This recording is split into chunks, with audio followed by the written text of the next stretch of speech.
अहिलेका जुन प्रावधानका रूपहरू परिवर्तनका रूप खोजेका छौँ हामी देवताले।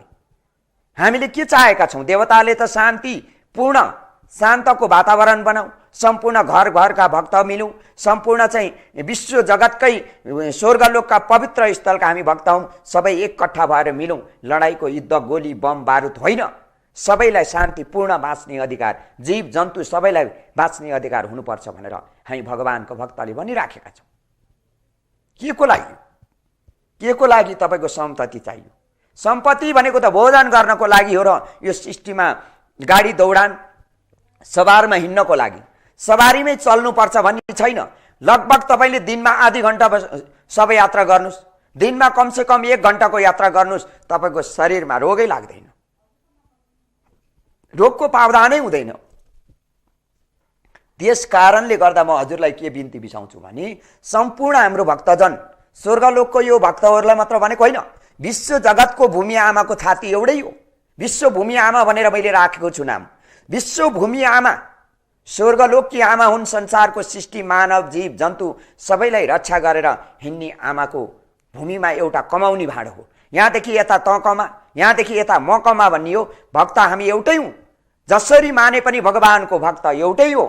जानी मृतलोक सबै जानुपर्छ, किनभने पाप गर्ने नजानी कर्म गर्ने मात्र जानीको कुरा हुन्न। यहाँ पापन त गर्ने मानव चोलाको चाहिँ पूर्ण जन्म आउँदैन, कर्मतम भक्त गर्ने भक्तको चाहिँ पूर्ण जन्म आउँछ। कसरी आउँछ भनेदेखि पापन गर्न भक्तिले भगवानको शरणमा महादेवको शरणमा खरानी पुग्दैन, कर्म गर्ने भक्तले चाहिँ शरणमा खरानीको धुलो पुग्छ। त्यो धुलोले भगवान महादेवले के भनी बक्सिन्छ? मेरो भक्त आइपुगेछ, धन्य भगवान मान्ने भक्त रहेछ भनी बक्सिन्छ। त्यही भएर मैले भन्छु अग्निको 7औं फेरो लगाएर त्यसलाई दागबत्ती दिनु नै उत्पन्न भगवानको सृष्टिमा पुग्नु हो। आफ्नो छोराले दागबत्ती दिनु भनेको अत्यन्त पुण्यको काम हो, अत्यन्त स्वर्गको काम हो।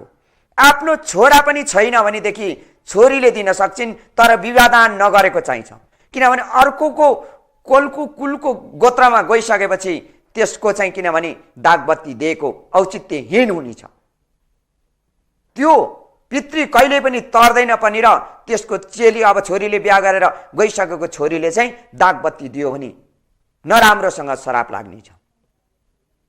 त्यस कारणले ज्वाइँ चेलाहरूले त तपाईको मृतलोकमा सासू ससुराहरू मृतलोकमा गए भने उनको चाहिँ तपाईको घाटमा जान हुँदैन। उनीलाई दागबत्ती दिने बेलामा त्यस्तो छोरीले पनि हेर्न हुँदैन, ज्वाइँले पनि हेर्न हुँदैन। खास गरी भगवानको संस्कार र भगवानको भित्रको प्रावधानको रूपले हेर्ने हो भने। त्यस कारणले कर्मष्ट अनिष्ट भएको छ। भगवानको कर्मलाई पनि अनिष्ट बनाइएको छ, पितृ माता पिताको कर्मलाई पनि अनिष्ट बनाइएको छ। अनि कन्याकुमार कुमारीहरूको पनि श्राद्ध गर्नु पर्दैन, कुमारीहरूको पनि काजक्रिया गर्नु पर्दैन भन्ने 52 जाति बोलाएको हो। किनभने कर्म र सृष्टि सावधानमा रूपमा सबैलाई एकीकृत एकट्ठा गरेर लानुपर्छ भनेर मैले बारम्बार भन्दै आएको छु। जुन यो चुनावी दौडान भन्दा 3 महिना अगाडि पनि भनेको थिएँ, प्रधानमन्त्री को बन्छ, फलानु बन्छ पनि भनेको थिएँ मैले। अहिलेसम्म बनिराखेको छ, तर तिनले 1.5 वर्षमै निकै कष्टकर भोग्नुपर्छ भनेको छु। कष्टकर भनेको यही त हो नि, आन्दोलन भएको छ, हत्या हिंसा भएको छ, आतंक भएको छ, उहाँको नाममा विभिन्न प्रकारका आन्दोलन भइएको छ। यही नै हो सजाय उनलाई। मैले भनेको चाहिँ सम्पूर्ण दलका पार्टीका पंक्तिका पघेराहरूलाई मिलाएर लान सक्नुभयो भने मात्र अलिकति स्वर्गको बास हुन्छ, नत्र भने तिमीलाई खतरा हुन्छ भनेको छु। खतरै भएको छ। त्यस कारणले कर्म र सृष्टि जसले गर्दैन त्यसलाई त ठुलो नोक्सान हुन्छ, ठुलो प्रावधान हुन्छ। अहिले हेर्नुस्, हाम्रो यो स्वर्ग जस्तो पवित्र भूमिमा के छ भने यो राष्ट्रमा कसैले हस्तक्षेप गर्न लागु, यो राष्ट्रमा चाहिँ हस्तक्षेपको दौरान केही वर्षपछि हुँदैछ भनेदेखि भगवानले 7-8 वर्ष अगाडिदेखि नै नक्सा देखि बक्सेको हुन्छ। मानवले बनाएको नक्साले हामी विश्वास गर्दैनौँ। भगवानको नक्सा के हुन्छ भने सत्य र समाधानको कुरा गरिन्छ। जनधानको विचारमा प्रावधान टेक्नेहरू वक्ताहरू पापी र दुष्टका सन्तान हुन् भन्ने कुरा हामीले विश्वास त निष्कर्ष निकालेका छौँ। आज सुन्दरताको स्वर्गलोकलाई आतंक बनाउने हाम्रो छिमेकी भक्तलाई दोष नलगाउँ। छिमेकी भक्तले चाहे भने यो संसार यो सृष्टिलाई धेरै खतरा पर्न सक्छ। एउटा छिमेकी र अर्को छिमेकीको युद्ध चल्यो भने मर्नेको हामी गरिबौँ भक्त मर्छौँ। बोर्डरमा बस्ने भक्तहरू मरिन्छ, अनि गरिबौँ भक्तहरू कुद्दै गएर मरिन्छ, बालबच्चाहरू मर्छन्, अपायक हुन्छन्, हत्या हुन्छ, हिंसा हुन्छ, लुटपाट हुन्छ। यो गराउन खोजेको कसले? अहिलेको शासकीय तत्त्व, पहिलाको राजा महाराजाहरूका भरौटेहरूले पनि गराउन खोजेको हो भन्ने कुरा प्रष्टै देखिएको छ।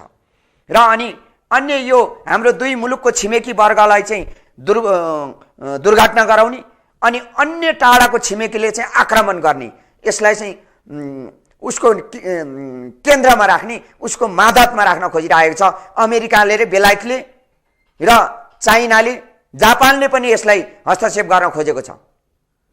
किनभने एउटा राष्ट्रले चाहिँ सँग युद्ध गराउने अनि अरू राष्ट्रले चाहिँ यसलाई कब्जामा लिन खोजिराखेको छ।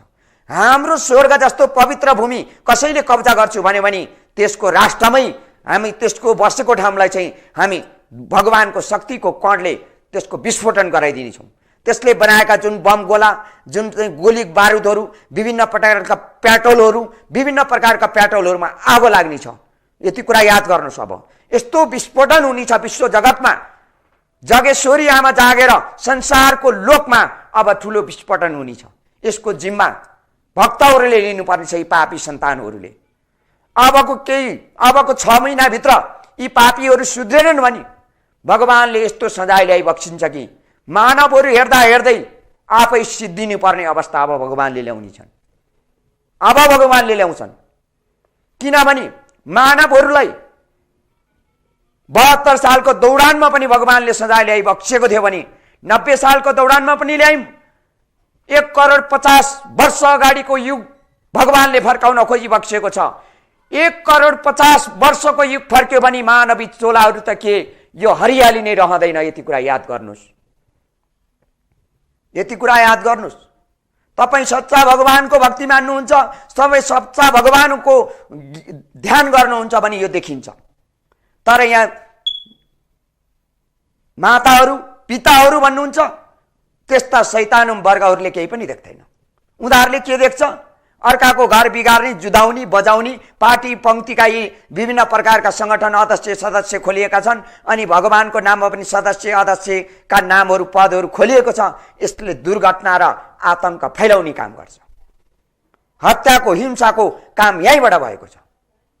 किनभने एउटा भगवानको नाममा आश्रम खोल्ने भने नि त्यसमा सदस्य अध्यक्ष कोषाध्यक्ष के अध्यक्षहरू राखेर अनि गरिबौँ भक्तहरूबाट पैसा हसुल्ने अनि पैसा हसुलेर चाहिँ कार्यक्रम गर्ने। अब हेर्नुहोस्, यहाँ अहिले विभिन्न प्रकारका पार्टी र पंक्तिहरूबाट जुन संगठनमा बसेका छन्, तल्लो दर्जाका चाहिँ त्यो पार्टीलाई सहयोग गर्ने, उहाँहरूबाट 1,000, 2,000, 10,000, 50,000सम्म करोडौं रुपियाँ पनि लिइराखेको छ। अहिले व्यापार व्यवसायिकबाट जुन माडवारी व्यवसायिक समितिबाट चाहिँ सरकारलाई यति पैसा जान्छ कि महिनामा करोडौं रुपियाँ चाहिँ सरकारलाई तिरेको छ उनीहरूले। करोडौं रुपियाँ जुन माओवादी माओवादीको पालामा पनि दिएका थिए, जुन जनयुद्धको पालामा महिनामा करोडौं रुपियाँ लगेको थियो भनेपछि अहिले सरकारको तावधानमा चल्ने जुन भक्तहरू हुनुहुन्छ उहाँ पनि अहिले के गर्नु भएको छ? अहिले जुन राजा महाराजाहरूका चाहिँ ती भरौटे तलका ती सेनापेनाहरूले के गरेका छन्? सेनापेना भने त होइन, ती गल्लीमा कराउने कुकुरहरूले माडवारी सेवा समितिबाट करोडौं रुपियाँ असुली राखेका छन् अनि व्यापारी पसलमा चाहिँ तपाईको चाहिँ 1,000, 2,000, 10,000, 50,000सम्म चाहिँ उहाँहरूले चाहिँ सहयोग लिइराख्नु भएको छ। अहिले विभिन्न प्रकारको आश्रम खोल्ने भनेर, आश्रम खोल्ने भनेको के को लागि? आश्रम भनेको कुरा मान्छेले बुझेको छैन कि नबुझेर त्यस्तो गरिएको हो कि? आश्रम खोल्ने भनेर के राजनीतिकरण गरेर खोल्नको लागि हो? राजनीतिका भक्तहरू ल्याएर छलफल गर्नको लागि हो त्यो आश्रम? आश्रम भनेको त बुढाबुढी दुःख पाएको, घरबाट निकालेको, बेघर भएका तिनी सन्तानहरूले चाहिँ बाबुआमालाई हेला गरेका त्यस्तालाई राख्ने ठाउँलाई आश्रम भनिन्छ। र अनि कुनै गरिब भक्त सडकमा बालबच्चाहरू हिँड्दैछन् त्यस्तालाई राखियो भने आश्रम भनिन्छ। र अनि त्यहाँ चाहिँ अनि भगवानको मिटिङ भन्ने अनि विभिन्न प्रकारको राजनीतिकरण गर्ने अनि राजनीतिकरणको कुरा गरेर चाहिँ लाखौं लाख रुपियाँ लुट्ने कार्य गरिन्छ अनि त्यसलाई आश्रम भन्न मिल्छ? त्यसमा त एउटा कमाउने भाँडो, जुन अहिले हाम्रो पितृमाताहरू पिताहरू मृत्युलोकमा गएका थिए नि, तिनीहरूको चाहिँ 16 दिनसम्म चाहिँ तपाईँको 21 लाख बत्ती बालेर त्यो तपाईँको पितृहरूलाई तार दिन्छु भनेर एउटा जोगी सन्यासीले लुटो यही लोकका स्वर्ग लोकका पवित्र साधुहरू मिलेर र अन्य छिमेकी वर्गहरूको साधुहरू मिलेर गरिएको। यिनीहरूले आक्रमण गर्न खोजेका छन् भनेर मैले त्यतिखेर पनि हजुरहरूलाई मैले सजग बनाएकै हो। छिमेकी वर्गको साधु सन्तुहरू यो स्वर्ग जस्तो पवित्र घरमा आए भने उनीहरूले आक्रमण गर्न लगाउँछन् भनेको यो बुझ्न आएको। हाम्रो कमी कमजोरी के छ, हामी भक्तहरूबाट के कमी कमजोरी छ भनेर चाहिँ निगालेर उनीहरूले चाहिँ युद्धको मैदानमा कसरी लान सकिन्छ। तपाईँलाई उठाउने, उसलाई उठाउने, उसलाई उचाल्ने, उसलाई उचाल्ने, मलाई उचाल्ने, सबैलाई उचालेर युद्धको मैदान बनाउने खोजेका हुन् भनेर त हामीले हजुरलाई पहिल्यै पनि भनिसकेका छौँ। हाम्रा मृत लोकमा गएका बाबुआमा जिजुबाजेलाई त को नामबाट ठग्न त छोडेनन् भनेदेखि अहिले जिम्दा हुने बाबुआमा हजुरबाउ हजुरआमाहरूले दुःख गरेर डोको बोकेर तपाईँको चाहिँ कर तिरेको छ, त्यो करको पैसाले पिच गर, मठ मन्दिरहरू सजाएर चाहिँ स्वर्ग जस्तो बनाऊ, फुलै फुल लगाइदेऊ। त्यहाँका चाहिँ छिमेकी वर्गहरू आएर हेर्दाखेरि आहा कस्तो राम्रो स्वर्ग जस्तो फुल रहेछ भनेर त्यहाँको छिमेकी वर्गले त्यो फुललाई आँखा लगाउनुहोस्। अनि उसले फुटेज खिचेर एउटा फोटो खिचेर लान्छ, लगेर चाहिँ वो फलानो स्वर्गलोक हो, ऊ स्वर्गलोकमा जान परेगा हाम्रो एक पार त सब लोग चलो स्वर्गलोक रहेछ उहाँ त भनेर एकजना आउने घरको भक्त छ भने 10-15 जना चाहिँ घरका भक्तहरू सबै मिलेर आउँथे नि त। त्यो वातावरण गर्नुपर्छ हामीले, किनभने छिमाना मिचियो, सिमानामा उ गरियो, रक्तपातको मैदान गराउन खोज्ने। अहिले 2020 मनाउँछु भन्दैमा विभिन्न प्रकारका मन्त्रालयबाट विभिन्न प्रकारका टेलिभिजनबाट प्रचार गरिएको छ नि। यो करोडौं रुपियाँ हाम्रो बाबुआमाले तिरेको करको पैसाले विज्ञापन गरेका छौ तिमीहरूले। म सिधै भन्छु, यो भ्रष्टाचार भनेको कुरा कहाँदेखि छ भने पत्रकार मिडियादेखि, तपाईँको विभिन्न प्रकारको पुलिस प्रशासनदेखि, डक्टरी पेसादेखि सबै कुरामा भ्रष्टाचारको दावदान छ। किन दावदान छ भनेदेखि गरिबौं सानातिना मजौला भक्तहरूलाई तलबै तपाईँको थोरै छ। एउटा टिचरको तलब हेर्नु 30-35 हजारका कुरा हुन्छ, अनि एउटा तल त्यो लेबर त्यो बढार्ने लेबरको चाहिँ 12-15 हजार, 10 हजार, 8 हजार तलब छ। तलको भक्तले कति कष्ट गरेको छ बुझ्नु भएको छ, कति दुःख गरेको छ। एउटा त्यही सिपाहीको कुरा गर्नु न, सिपाही दिनभरि एउटा लट्ठी लिएर रक्षा गरेर बसेको छ, 24 घण्टा 72 घण्टा पनि पानीहरू खाएर भोकै तिर्खै नाङ्गै भिजेर उसले चाहिँ ड्युटी गर्छ, उसले चाहिँ सम्मान नपाउने। अनि तपाईँको यो फुली र तुली लगाउने चाहिँ आफ्नो पार्टी पङ्क्तिको मानवलाई चाहिँ फलानोले यसो गर्नुभयो, फलानोले यसो गर्नुभयो भनेर त्यो टेलिभिजनमा देखाउने मात्र। नाटक किन गर्नुहुन्छ म यो भन्छु। सक्नुहुन्छ भने पत्रकारज्यू तपाईँले सानो सिपाही वर्गलाई सलाम गर्नुहोस्। सिपाही होइन त्यो नै हो हाम्रो चाहिँ राष्ट्रको भक्त, त्यो नै हो हामीलाई रक्षा गर्ने भनेर त्यसरी सोच्नुहोस्। किनभने उहाँहरू इन्सपेक्टर हो, डिएसपी हो, हलदार होइन। सिपाही पनि सिपाही होइन, डिएसपी, इन्सपेक्टर, डिआइजी उहाँहरू हो। यी माथि बस्ने फुली र तुली लगाउने यी नामको मात्र खोक्रा हुन्, पैसा लुट्नेका कोक्रा हुन् भनेर भन्छु। पैसा लुटेर खाने कोक्रा, राक्षसौं तन्त्र हुन् यी।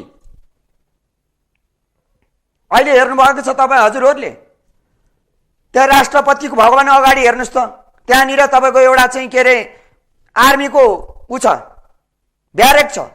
त्यो आर्मीको ब्यारेकको बाहिर हेर्नुहोस् सबै पोखरा उकिएको छ। त्यो के गरेको त्यो रोड चिल्लो बनाएर एक दिन फुल लगाउँदैमा मानवलाई देखाउँदैमा राम्रो हुँदैन। त्यो टालटुल गरेर सफा गरेर त्यसलाई रङरोगन गरेर चिटिक्क बनाएको भए कति राम्रो देखिन्थ्यो। अनि त्यहाँ चाहिँ फलान ठाउँमा बनाउने भन्ने अरबौं करबौं रुपियाँ चाहिँ अहिले तपाईँको चाहिँ आर्मीका चिफ्सहरूले लुटिराखेको छ। उनीहरूको त्यो सिपाही वर्गबाट तपाईँको एउटा सिपाहीबाट महिनाको तपाईँको 500 को दरले लुटिराखेको छ आर्मीको चिफ्सहरूले। पुलिसको आइजिबी डिआइजीहरूले एउटा सिपाहीबाट तपाईँको महिनाको तपाईँको 300 रुपियाँ लुटेको छ। अब हिसाब गर्नुहोस् कतिजना सिपाही हुनुहुन्छ, तपाईँहरू हिसाब किताब गर्नुहोस्। आर्मीहरू कति हुनुहुन्छ, अनि महिनाको एउटा पुलिस आर्मीबाट चाहिँ एउटा सिपाहीको आर्मीबाट चाहिँ तपाईँको 500 को रुपले महिनाको लुटिएको छ भने यो रकम कहाँ गयो? डिआइजीको पनि तलब उति हुनु पर्यो, सिपाहीको अलि बेसी हुनु पर्यो, डिआइजीलाई कम। किनभने डिआइजी भनेको के, डिआइजी भइसकेपछि सिपाही वर्गको सबैको तलब छत्ता हुनु पर्यो। डिआइजीले चाहिँ पुरा सुविधा, गाडी सबै सुविधा नोकर बनाएर सिपाहीहरूलाई लगेर घरमा लगेर नोकर बनाएको छ। स्वास्नीहरूलाई चाहिँ क्यासिनोतिर जुवा र तास खेलाउन पठाउने डिआइजीहरूका स्वास्नीहरू गएका छन्। अनि सिपाही वर्गलाई चाहिँ भात पकाउन लगाउने, लुगा धुन लगाउने नोकर बनाइएको छ सिपाहीहरूलाई।